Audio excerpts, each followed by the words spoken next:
اللہ الرحمن الرحیم الحمد للہ والصلاة والسلام علی رسول اللہ صلی اللہ علیہ وسلم وعلی آلہ وصحبہ اجمعین وبعد۔ تمام تعریف اللہ تعالیٰ ہی کے لیے لائق اور زیبا ہے۔ تمام نبیوں، رسولوں، پیغمبروں پر اللہ تعالیٰ کی رحمتیں اور برکتیں نازل ہوں، خاص کر کے ہماری آخری نبی جناب محمد الرسول اللہ صلی اللہ علیہ وسلم پر، جن کے ذریعے سے ہم کو صحیح دین، صحیح طریقہ معلوم ہوا ہے۔ دیکھیے، اللہ کے فضل و کرم سے ہم لوگ ہر اتوار کو بیٹھتے ہیں مسجد میں اور کچھ دینی باتیں سنتے ہیں۔ مقصد یہ ہوتا ہے کہ کچھ دین کی باتیں، خالص دین کی باتیں سیکھ لیں اور برائی سے، فتنہ سے، فساد سے بچنے کی کوشش کریں۔ مقصد صرف یہی ہے ہم لوگوں کا۔ اللہ تعالیٰ سے دعا ہے کہ اللہ تعالیٰ ہمارے یہاں بیٹھنے کو قبول کرے اور سمجھنے کی توفیق دے، اور جو بھی قرآن و سنت کی باتیں ہیں اسی پر چلتے رہنے کی توفیق دے۔ مسائل الجاہلیہ ایک کتاب ہم لوگ محمد بن عبد الوہاب رحمۃ اللہ علیہ کی ہے، اس کو پڑھ رہے ہیں۔ آج بھی ایک دو مسئلے ہم لوگ پڑھیں گے اختصار کے ساتھ۔ اور ایک کتاب انہی کی ہے، محمد بن عبد الوہاب رحمۃ اللہ علیہ کی، الجامع لعبادۃ اللہ وحدہ، بہت ہی مختصر کتاب ہے، تو اس کو بھی شروع کریں گے۔ عبادت کس کو کہتے ہیں اصل میں، یہ اس میں بتایا گیا، کیونکہ دیکھیے بہت سارے لوگ، ہم لوگوں میں سے اصل میں عبادت کس کو کہتے ہیں معلوم نہیں ہوتا ہے۔ آدمی بوڑھا ہو گیا ہے لیکن عبادت پوچھیں گے عبادت کس کو کہتے ہیں تو بولیں گے نماز پڑھنا، روزہ رکھنا، یہ بتائیں گے۔ حالانکہ صرف نماز پڑھنا اور روزہ رکھنا یہ عبادت نہیں ہے، عبادت کی شکلوں میں سے ایک شکل ہے۔ تو محمد بن عبد الوہاب رحمۃ اللہ علیہ نے اس کتاب کے اندر تقریباً 19 شکلیں بتلایا ہے عبادت کی، 19 شکلیں۔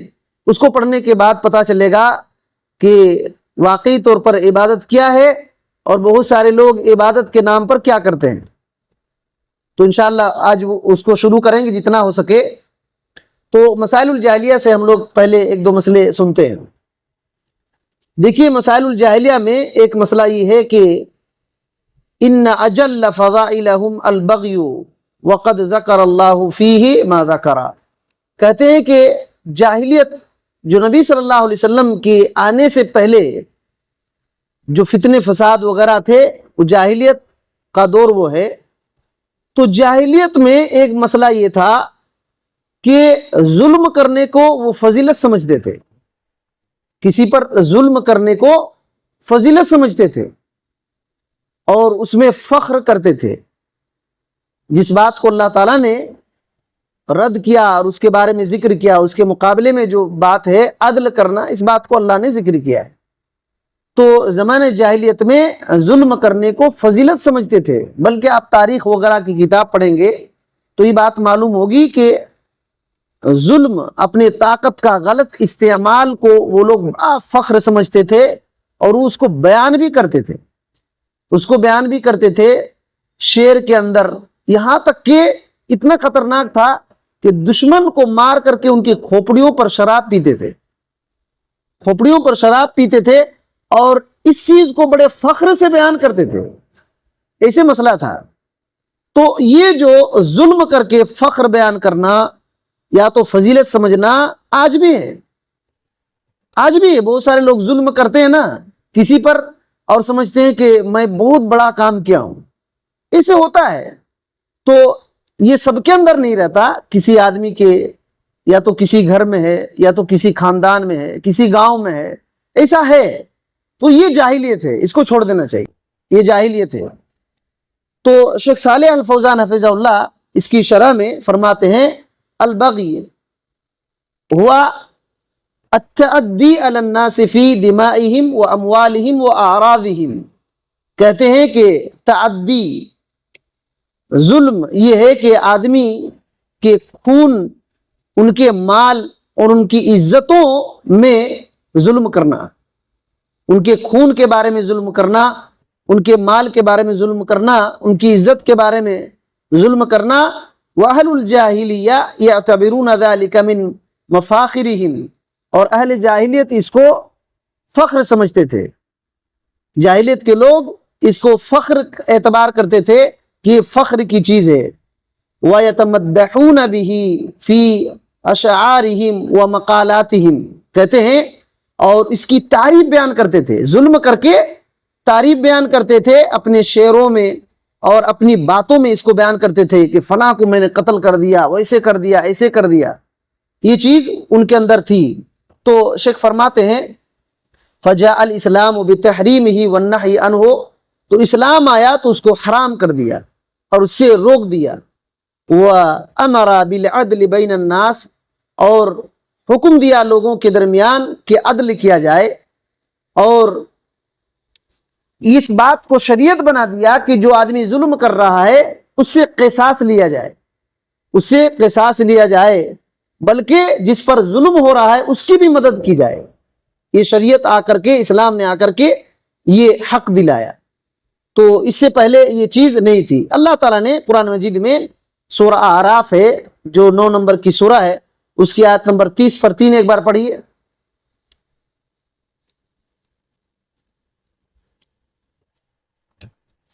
سورہ اعراف جو 9 نمبر کی سورہ ہے، 7 نمبر کی سورہ، ہاں سورہ اعراف 7 نمبر کی سورہ ہے، 9 نمبر کی سورہ توبہ ہے، ٹھیک۔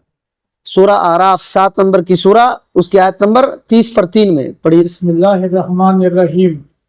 నా ప్రభువు నిషేధించినవి ఇవి మాత్రమే, బాహటంగాను గోప్యముగాను చేసే సిగ్గుమాలిన పనులు, పాపముతో కూడుకున్న ప్రతి విషయము, అన్యాయముగా ఒకరి మీద దుర్మార్గానికి ఒడిగట్టడం, అల్లాహ్ ఏ ప్రమాణము అవతరింపజేయనప్పటికీ మీరు అల్లాహకు భాగస్వామ్యం కల్పించడం, నిజంగా అల్లాహ్ అన్నాడని మీకు తెలియని విషయాన్ని మీరు అల్లాహ్ పేరుతో చెప్పటం, వీటిని అల్లాహ్ నిషేధించారు అని ఓ ప్రవక్త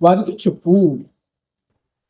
قاسم میں آ رہی ہے اللہ تعالیٰ نے قرآن مجید میں کیا کہا؟ اے محمد صلی اللہ علیہ وسلم آپ کہیے انما حرم ربی الفواحش ما ظہر منہا وما بطن، کہ آپ کہیے کہ تیرے رب نے پوشیدہ اور ظاہری فحش کو حرام کر دیا ہے، حرام کر دیا ہے، وما بطن، جو ظاہر ہے اس کو بھی اور جو چھپا ہوا ہے اس کو بھی، فحش کو حرام کر دیا، والاثم، اور گناہ کو بھی حرام کر دیا ہے، والبغی، اور ظلم کو بھی حرام کر دیا ہے۔ ظلم یہاں بات آ گئی نا، ظلم کو حرام کر دیا ہے، بغیر حق، بغیر کسی قصور کے کسی پر ظلم کیا جا رہا ہے، اس کو اللہ نے حرام کر دیا ہے۔ وَأَن تُشْرِكُوا بِاللَّهِ مَا لَمْ يُنَزِّلْ بِهِ سُلْطَانًا، اور اللہ تعالیٰ نے اس بات کو بھی حرام کر دیا ہے کہ اللہ کے ساتھ کسی کو شریک ٹھہرایا جائے جس کے بارے میں اللہ نے دلیل ہی نازل نہیں کیا ہے۔ وَأَن تَقُولُوا عَلَى اللَّهِ مَا لَا تَعْلَمُونَ، اور اللہ نے اس بات کو بھی حرام قرار دیا ہے کہ بغیر علم کے اللہ کے بارے میں کوئی بات کرے، بغیر علم کے اللہ کے بارے میں کوئی بات کرے۔ تو اس میں جو بات ہے، کئی چیزوں کو اللہ نے حرام کیا ہے، ظاہری اور باطنی فحش، گناہ کو، ظلم کو، شرک کو، اور بغیر علم کے بات کرنے کو اللہ نے حرام قرار دیا ہے۔ تو اس میں ظلم کی بھی بات آ گئی۔ اگر ظلم شریعت میں ہوتا تو اللہ حرام نہیں کرتا، اور حرام کیوں کیا؟ کیونکہ اس سے پہلے ظلم ہو رہا تھا اور اس سے اللہ نے منع کر دیا، یہ بات ہے۔ ظلم ہو رہا تھا، لوگ فحش کام کر رہے تھے، گناہ کے کام کر رہے تھے، شرک کر رہے تھے، اللہ پر الٹی سیدھی باتیں بغیر علم کے بول رہے تھے، تب اللہ نے ان باتوں کو حرام کیا، ورنہ حرام کرنے کی کیا ضرورت تھی؟ یہ سب مسئلہ تھا، اسی وجہ سے اللہ نے حرام کیا۔ یہاں ایک اہم نقطہ ہے اس آیت کریمہ میں، جس کو ابن قیم رحمۃ اللہ علیہ نے اپنی تفسیر کے اندر ذکر کیا ہے۔ سورہ اعراف کی جو آیت نمبر 30 پر 3 ہے، اس کی تفسیر میں ابن قیم رحمۃ اللہ علیہ نے ایک بڑا اہم نقطہ ذکر کیا ہے۔ کہتے ہیں کہ دیکھیے قد حرم اللہ سبحانہ القول علیہ بغیر علم، کہتے ہیں کہ اللہ نے بغیر علم کے بات کرنے کو حرام کر دیا ہے، بغیر علم کے بات کرنے کو حرام کر دیا ہے۔ کس بات پر؟ کہتے ہیں کہ فتویٰ دینے میں، فیصلہ کرنے میں، اور کہتے ہیں وَجَعَلَهُ مِنْ أَعْظَمِ الْمُحَرَّمَاتِ، اللہ تعالیٰ نے بڑے بڑے حراموں میں اس کو رکھا ہے۔ بلکہ آپ تعجب کریں گے، کہتے ہیں کہ دیکھیے اللہ نے جو حرام قرار دیا ہے نا جن چیزوں کو، اس کے مرتبے ہیں، اس کے مرتبے ہیں، تو کہتے ہیں کہ 4 مرتبے ہیں اس کے، جن چیزوں کو اللہ تعالیٰ نے حرام قرار دیا ہے اس کے 4 درجے ہیں۔ 4 درجے کیا ہے؟ کہتے ہیں سب سے پہلے اللہ تعالیٰ نے یہ شروع کیا ہے فحش کو اللہ نے حرام قرار دیا ہے، پہلا درجہ فحش کو اللہ نے حرام قرار دیا ہے۔ دوسرا درجہ یہ ہے کہ اللہ رب العالمین نے دوسرے درجے میں رکھا ہے اس سے تھوڑا بڑی حرام چیز کو۔ پہلے ہلکا حرام، جو ہلکا ہے وہ کیا ہے؟ فحش۔ اس سے تھوڑا بھاری کیا ہے دوسرے نمبر پر؟ وہ ہے گناہ، وہ گناہ ہے اور ظلم ہے، گناہ اور ظلم ہے۔ تیسرا یہ ہے جس کو اللہ تعالیٰ نے حرام کر دیا ہے، وہ شرک ہے، وہ شرک ہے۔ اور چوتھے نمبر پر جس کو اللہ نے حرام کیا ہے وہ کہتے ہیں کہ اللہ پر بغیر علم کے بات کرنا، اللہ پر بغیر علم کے بات کرنا۔ تو یہ 4 درجے ہیں، تو سب سے چھوٹے درجے سے اللہ تعالیٰ نے شروع کیا اور آخر میں سب سے بڑے درجے کو بیان کیا۔ تو بات سمجھ آ رہی ہے؟ اسی وجہ سے اس کی تفسیر میں ہمارے علماء جو پرانے علماء ہیں اس بات کو کہا کرتے تھے کہ اگر کوئی شرک سے بڑھ کر کے گناہ ہوتا تو وہ بغیر علم کے بات کرنا ہوتا، بغیر علم کے بات کرنا ہوتا۔ اور اس آیت پر خود غور کر لیں کہ سب سے آخر میں جو درجہ بیان کیا اللہ تعالیٰ نے، ان تقولوا علی اللہ ما لا تعلمون، اللہ نے اس بات کو حرام کر دیا ہے کہ تم بغیر علم کے اللہ پر کچھ بات کرو۔ تو یہ شرک سے بھی بڑھ کر کے گناہ ہو جاتا ہے، شرک سے بھی اگر کوئی بڑا گناہ ہو سکتا ہے تو اللہ پر بغیر علم کے بات کرنا ہے۔ تو اب سوچئے کہ دیکھیے حرام ایک ہوتا ہے حرام، تو ابن قیم رحمۃ اللہ علیہ اس چیز کو ذکر کرتے ہیں کہ بغیر علم کے بات کرنا، جیسے اللہ کی صفات کے بارے میں، اللہ تعالیٰ کے افعال کے بارے میں، اللہ کے دین اور شریعت کے بارے میں بغیر علم کے بات کرنا، یہ شرک سے بھی بڑھ کر کے گناہ ہو سکتا ہے۔ کہتے ہیں کہ دیکھیے کوئی چیز حرام ہوتی ہے تو شرط کے ساتھ جائز بھی کبھی ہو جاتی ہے۔ مثال کے طور پر سور کا گوشت حرام ہے نا، لیکن جو بندہ مجبور ہو گیا اس کے لیے اتنے دیر کے لیے حلال ہو جاتا ہے نا۔ لیکن کہتے ہیں کہ کسی بھی حالت میں بغیر علم کے بات کرنا جائز نہیں، کسی بھی حالت میں، کتنوں مجبوری ہو، کسی بھی حالت میں بغیر علم کے بات کرنا جائز نہیں ہے اللہ تعالیٰ کی صفات اور اللہ کے افعال، اللہ کے دین اور شریعت کے بارے میں۔ اسی وجہ سے 4 درجے بتلائے، اور سب سے بڑا درجہ یہ ہے جس کو اللہ نے حرام کیا ہے، وہ بغیر علم کے بات کرنا ہے۔ ہم کو اپنی زندگی میں غور کرنا چاہیے کہ بغیر علم کے کیا کیا بڑی بڑی باتیں کر دیتے ہیں اور اس کو ڈر بھی نہیں لگتا ہے، اور ہم کو ڈر بھی نہیں لگتا ہے۔ تو یہ ایک فائدے کی بات تھی، اسی وجہ سے بتلا دیا۔ تو اس طریقے سے اور کئی آیات ہیں جن پر اللہ تعالیٰ نے ظلم کو حرام قرار دیا ہے۔ اس طرح سے کئی آیت ہیں، جیسے سورہ نحل جو 16 نمبر کی سورہ ہے، اس کی آیت نمبر 90 میں ایک مرتبہ پڑھیے تیلگو میں۔ سورہ نحل جو 16 نمبر کی سورہ ہے اس کی آیت نمبر 90۔ بسم اللہ الرحمن الرحیم۔ అల్లా న్యాయం చేయమని, ఉపకారం ఎహ్సాన్ చేయమని, బంధువుల హక్కులను నెరవేర్చమని ఆజ్ఞాపిస్తున్నాడు. ఇంకా నీతి బాహ్యమైన పనుల నుండి, చెడుల నుండి, దౌర్జన్యం నుండి ఆయన ఆపుతున్నాడు. మీరు గుణపాఠం గ్రహించడానికి ఆయన స్వయముగా మీకు ఉపదేశిస్తున్నాడు. دیکھیے اس آیت میں کیا ہے، ان اللہ یأمر بالعدل والاحسان، اللہ تعالیٰ حکم دیتا ہے انصاف کرنے